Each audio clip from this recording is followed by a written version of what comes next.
I'm Corbett Wall with DVAuction, here with your feeder flash for Thursday, April the 24th, brought to you in part by Legacy Beef Cooperative. Legacy Beef Cooperative is an investment in Cattlemen's Heritage Beef. You can get in there. You will be part of a cooperative that will own a 20% stake in a new packing plant going up near Council Bluffs, Iowa. You can also reserve your harvest spot. It's like $10 a head for however many you want to harvest there during the year. You will be paid on the box beef cutout values, not on what the cash cattle price is, and they're hoping it's going to be better for the producers. I did a video interview with James Timberman, who is the head of Legacy Beef Co-op, and if you haven't had a chance to watch it yet, I'm going to attach it on the end of this feeder flash, and you can learn more about that, and I encourage you to invest in that, especially if you're feeding cattle in the Midwest. Save the City.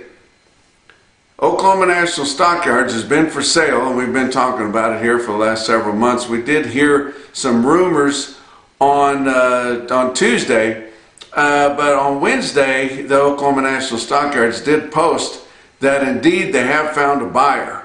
They're under contract, and the new buyer intends to keep the stockyards going.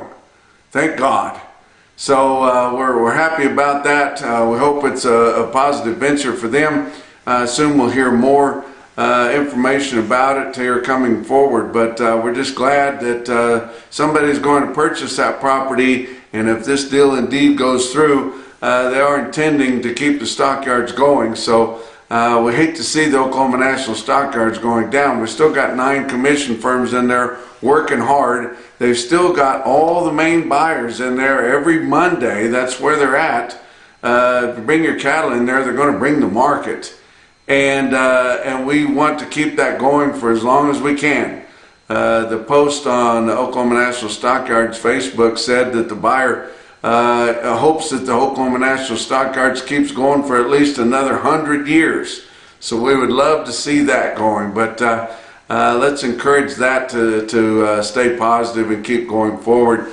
We had another outstanding day on our feeder cattle auctions. Prices keep going higher and higher, and we keep seeing records, and we saw some more records on Wednesday, especially in certain areas, on certain classes of cattle, on certain weight groups there. I did say on the last feeder flash that I believe that at least the real-time index, if not the CME cash feeder cattle index, will hit $300 here in the coming weeks at least. The real-time index did back off a little bit on Wednesday. The main reason for that is our biggest sale, OKC West, El Reno livestock market there. They had a big run, and they had a lot of feeder steers in there coming from down in North Texas. They had a ticket year on them. Good feeder cattle, especially for the summer months, but most of them were graded in the 1s and 2s, and there'd be more commodity type cattle, and they didn't bring quite as much as they do up in the premium sales, especially in the northern plains. So it did pull that down just a little bit, but I think as we keep going forward, and especially as we drop some of the lower prices off the back end of the 7-day moving average, we are going to continue to creep towards that $300 for your real-time index. The fat cattle trade started just a little bit on Wednesday. It's going to be higher. It's going to be higher, and the feeders are asking more for the cattle. We did see some cattle trade higher, so just keep your heels dug in, guys. The board was very, very friendly on Wednesday, and we should gain some more ground in market position on your fed cattle market. Of course, prices are higher, and as cattle and beef continue to get higher, of course, you're going to see some people come in and try to take advantage of that. We have seen more cases of cattle thefts being reported in the last several weeks, and here at DVAuction we have heard of a few occasions where some cattle have gone through that people believed were stolen or were stolen. Some of the people that had cattle stolen from them were watching the sale on DVAuction and said, whoop, those were my cattle. We're not in a brand state, so I didn't catch those cattle with the brand inspectors, especially in Missouri and Oklahoma and places like that, but did see cattle that they knew were theirs They contacted DVAuction, said, hey, can you give us a clip of those cattle going through the ring? We send it to the sale barn, they follow up with it and get satisfaction. So we have seen that. Also on Wednesday, also seen a case where in some metropolitan areas, in some grocery markets there, the steaks have gotten, of course, more expensive, and they have started to put those under cover, actually under a steel net there. So it's in places like that, you can't do it like you do in the Heartland and Walmart, where you just pick up the steaks and go and scan them yourself. They can't trust people like that to do that. So they have seen some cases of people that coming in and stealing steaks, and we don't want to see that either. But market's awful good, and the board was good on Wednesday. Look at your board on Wednesday. April live cattle futures were up 132 at 212.70. June live cattle up 182 at 208.10. And your back months all up from 30 cents to 142 higher. May feeder cattle up 142 at 288.35. August up 92 cents at 292.17, and your back months on feeder cattle were all up higher from 90 cents to 107. And you guys got to be looking at those protection levels as far as your LRPs goes on turnout cattle, guys. This thing is so high, you've got to get some protection on them. I know you're looking for a home run. You can still hit a home run and pay for an LRP and get that protection on there and then enjoy your summer. Let's talk about your grains. How about May corn down 3 3/4 cents a bushel at 4.72. Beans are up 5 1/4 at 10.40 1/4. Hard red winter wheat for May down 8 1/4 cents a bushel at 5.37 3/4.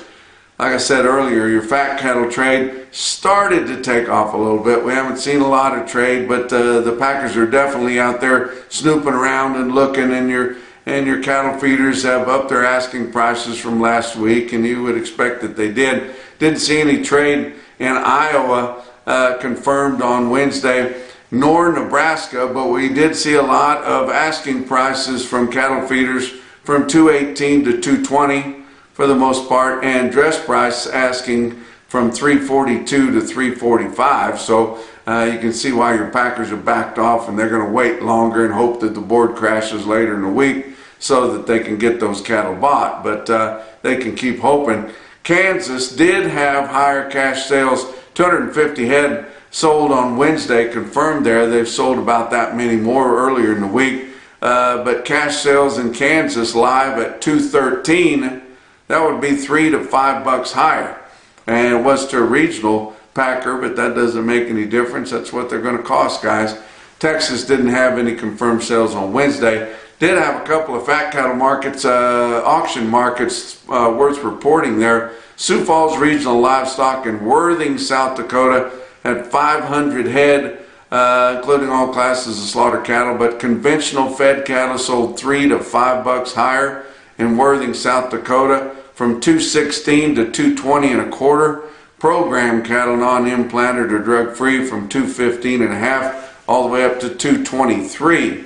Glacial Lakes Livestock in Watertown, South Dakota had another good run of slaughter cattle, 650 head for them. Conventional cattle selling $5 to $7 higher, from 210 to 219, and program cattle there from 217 to 221. So the auction markets are a lot higher than we're going to get on a direct basis, but you got to look to that for an idea of what's going to happen out in the country later on this week. Box beef cutout values were mixed, with choice 24 cents higher at 331.97. Selects were down hard, down 313 at 314.52.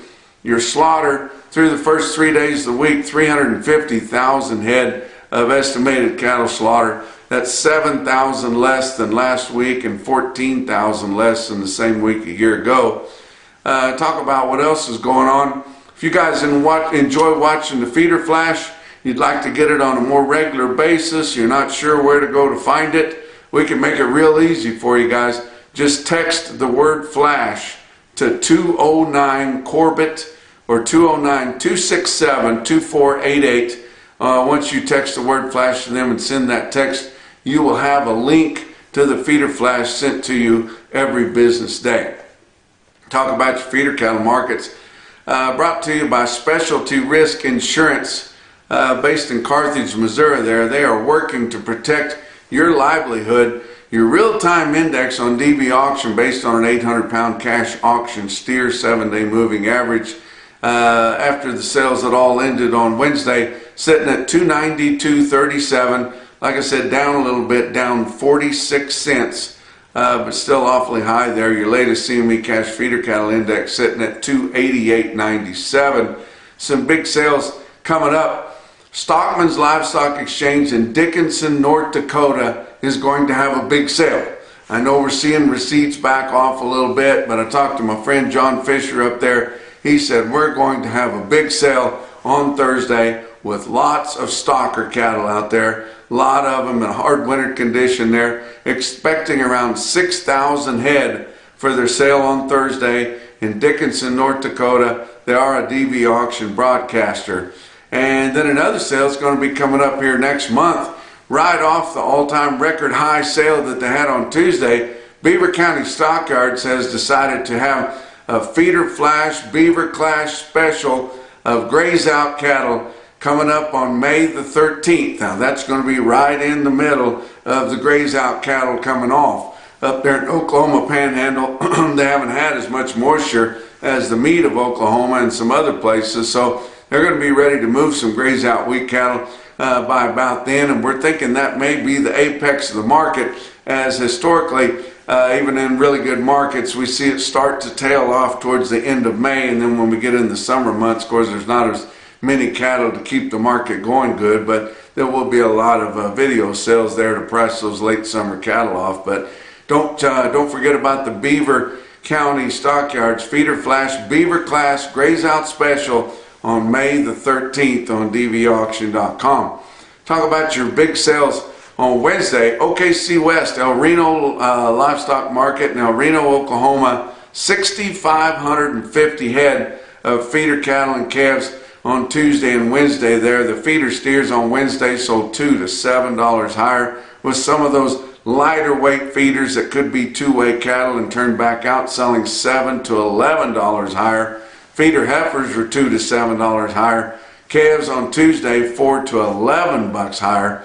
And like I said earlier, a lot of those cattle coming out of North Texas, and both Oklahoma National Stockyards and OKC West get a lot of those North Texas cattle there in big yearling load lots there, because you get down into Texas, there's just not as many auctions that feature those kind of sales, but still awfully good market there in El Reno, Oklahoma. Another big sale on Wednesday was Winter Livestock in Dodge City, Kansas. $2,800 for them. The market was steady to $15 higher, with the extreme top posted on the heifers. Impressive quote from Dodge City was a load of heifers there, and they were 59 head of them. Replacement quality heifers weighed 790 and bring 296. I guess that would be pretty impressive. How about market up in the Northern Plains there, or upper Midwest? Bassett Livestock Auction in Bassett, Nebraska. That's one of our premium sales. They're also featuring DVAuction broadcasting there. They had 4,700 head through the ring there. Very impressive sale. Didn't have a recent comparison, but the market was sharply higher. Was your NationalBeefWire stickout sale of the day. And to look at this automated market report through Cattle Market Central, you see the best tested weights. 480 head of 5-weight steer calves average 550 pounds at 399.27, weighing 5.5, guys. Wow. How about 384 head of the 6-weight steers average 659 at 349.18? That would have been a 5-weight or a 4-weight average in most sales, guys. How about 668 head of 7-weight steers average 741 with a weighted average price of 321.37? You think that index is not going to get to $3? 609 head of 860-pound feeder steers in Bassett, Nebraska averaged $300.32, weighing well over 8.5. And 651 head of the 9-weight steers in Bassett, Nebraska averaged $936 with a weighted average price of $286.12. Look at some heifers, and not a whole lot of heifers. Of course, people are starting to keep them back. I still say a lot of them are going to come to market early this summer as feeder heifers, but 441 head of 5-weight heifer calves average 552 at 354.84, and 546 head of the 6-weight heifers average 655 at 321.68. Give you some other individual quotes. Hub City Livestock in Aberdeen, South Dakota. They've been broadcasting with DVAuction forever. They had 2 quotes. I couldn't help it. 61 head, 825-pound steers in Hub City bring 310. And this may be more impressive. 62 head, 923-pound steers bring 291.75. Both very impressive quotes there. How about Bassett Livestock's impressive quotes, the stick-out deals on them? 85 head of 531-pound fancy steers bring 410.50, and then 305 head in one swath, weighed 710 pounds, likely to be turned out, bring 334.50. How about over in the Midwest in Bloomfield, Iowa? They had 50 head, 494-pound steer calves bring 427.50. But the most impressive quote that I saw anywhere on Wednesday, your Macrison No BS top quote for the day, come out of South Central Missouri there, Wright County Livestock in Mountain Grove, Missouri. Another DVAuction broadcaster. I can't imagine the condition on these cattle, but there was 55 head, 613-pound stocker steers bring 389.50. And that's your feeder flash for Thursday. I'm Corbett Wall with this feeder flash feature. I'm going to be interviewing James Timberman here with Legacy Beef Cooperative and Cattlemen's Heritage Beef. How are you doing, James? Good. How are you doing, Corbett? Now, this is the first time we've met, right? That's correct. But the Timberman name is synonymous with top quality cattle feeding and top quality beef production, right? Yes, it is. Can you tell me a little bit about that and how it ties in with this new venture? Yes. So my family is, like you said, in the cattle feeding, ranching business. All started with my grandfather in the mid-40s, moved to Omaha, Nebraska, and built a feed yard there to be closer to the stockyards. My dad and his brothers took over the family business and grew it in western Nebraska and eastern Colorado. And they themselves got involved in beef processing in the mid-90s. And so that family legacy really is expanded to 2 brothers and cousins who are in the cattle feeding business. And myself, I kind of chose a little different path and went into beef processing and was in the business for 25 years. And so it's kind of led me here to Legacy Beef Co-op. So you got a lot of background in this industry. What drew you to Legacy Beef Cooperative and Cattlemen's Heritage Beef? So I've heard about the project for the last few years and just got a little bit of information. We discussed the co-op model. I thought it was perfect for the industry at this time in kind of the development of beef processing. And so I really wanted to be part of the team, and kind of coincidence, they were needing some assistance with the co-op. And so then in October of 2024, I decided to join Legacy Beef and work on the project. So last time we were interviewing Chad Tinninger, and you have become involved with him with this venture, right? That's correct. Okay. Now he has experience in this, and he was telling us about the efficiencies that he's put into this new plant.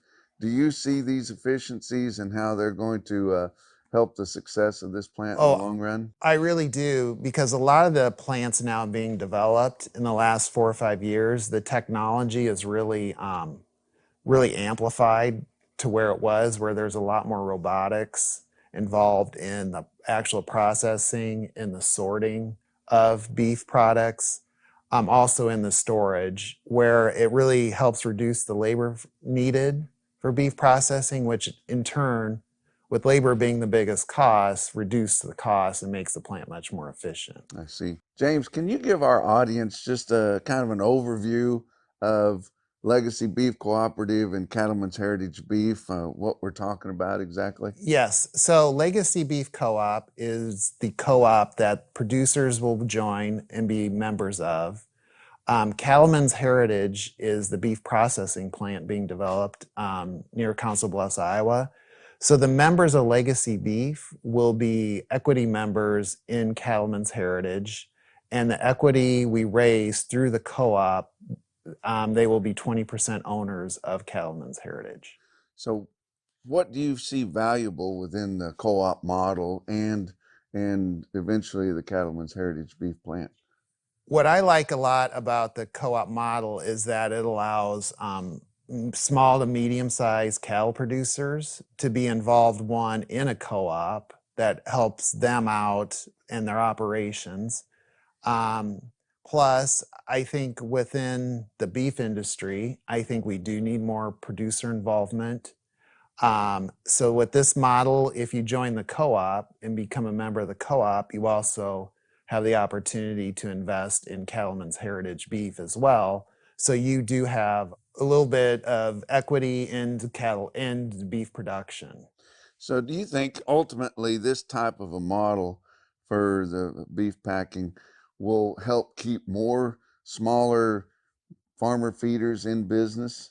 Yes, I do. Okay. Yes, I And do. that's one thing that drew you to it. That's really what draws me to it, is because I do think you hear a lot of stories being out in the country with small producers, anywhere from 2,500 head they feed to even up to 10,000, how they really are looking for better marketing opportunities and really more equitable arrangements compared to the larger feeders in the country. Sure.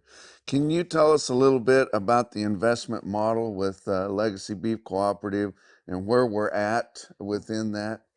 So the overall investment, have 5 rounds of investment. Currently, we have sold through the first 2 rounds, so we're in the third round.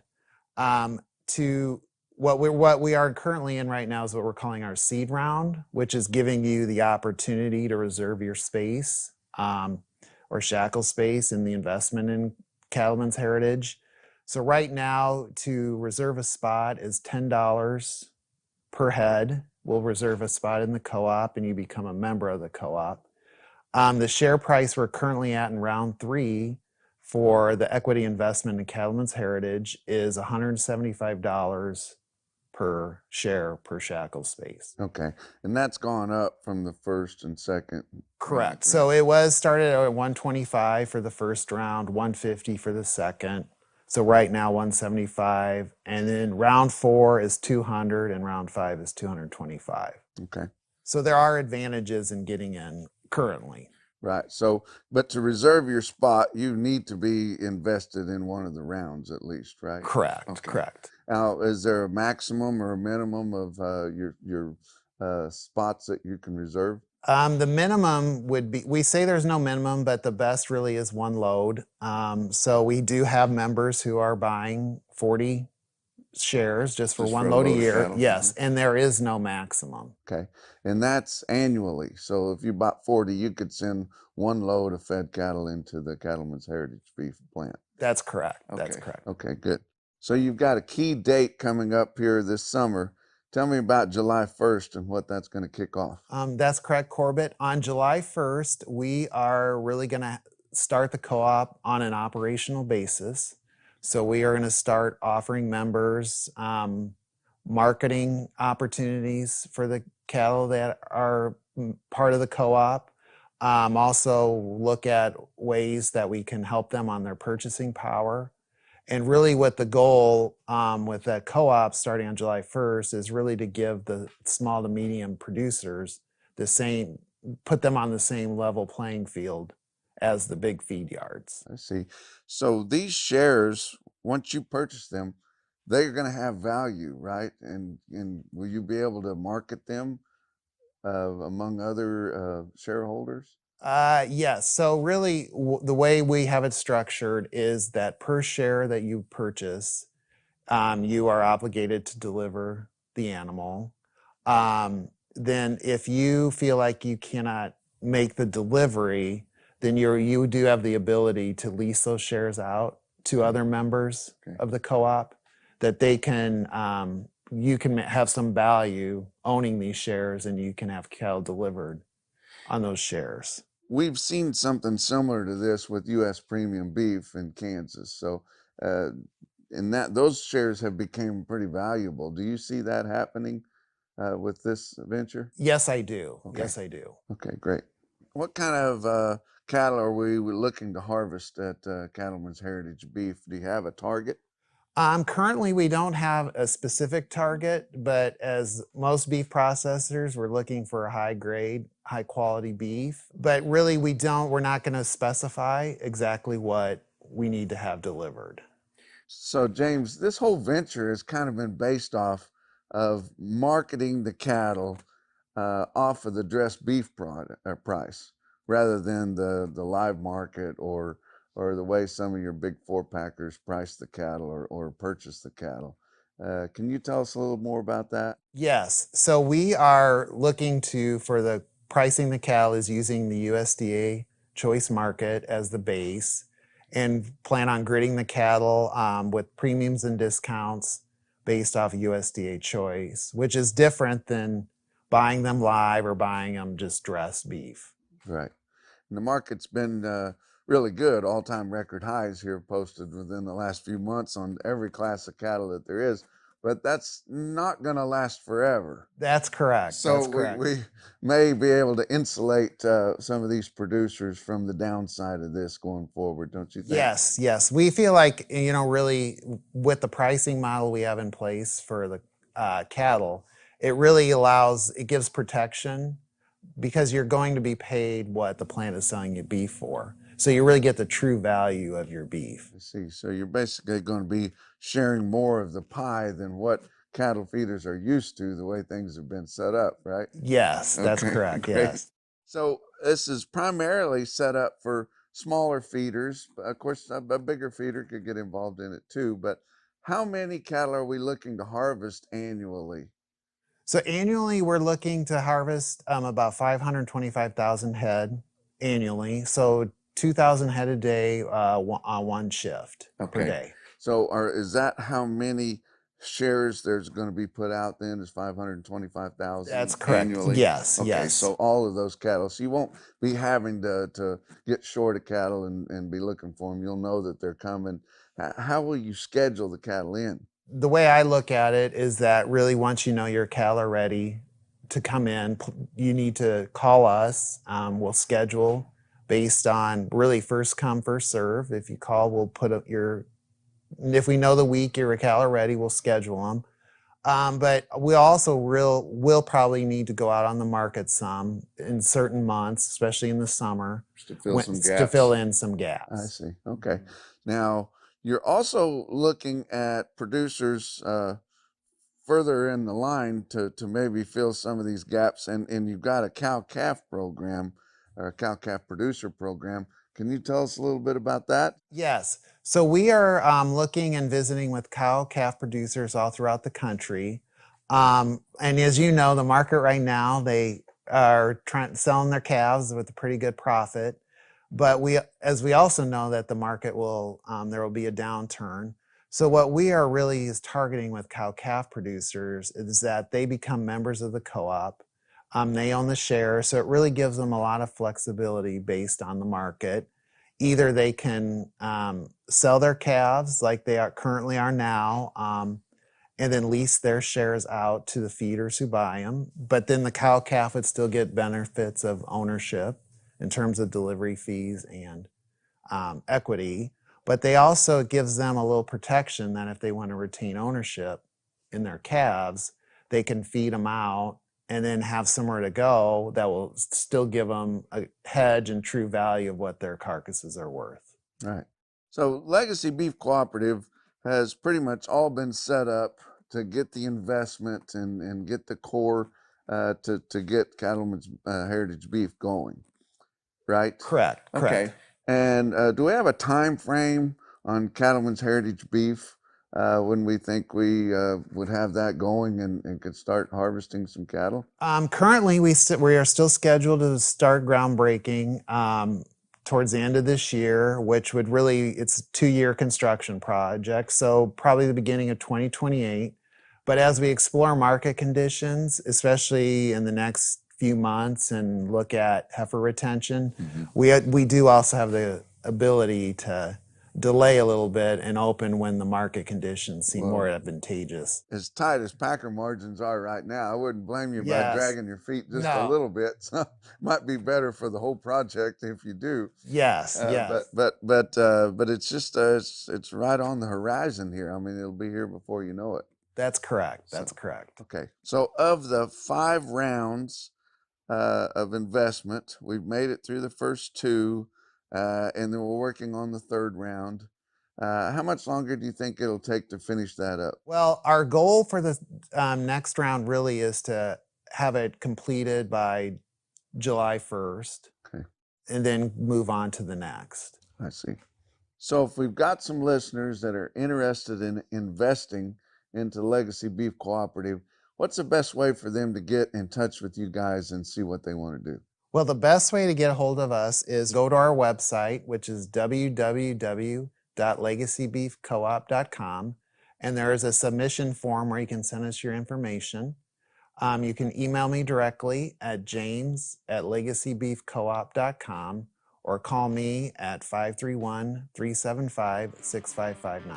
Well, we're moving right along on this Legacy Beef Cooperative investment, and it won't be long before we're going to have groundbreaking on this Cattleman's Heritage Beef Plant. It's an exciting new venture, the efficiencies we've talked about, and it was great to get to talk to you and learn more about this project. Oh, thank you very much. I'm glad I could share it with you. Until next time, I'm Corbett Wall with this Feeder Flash feature.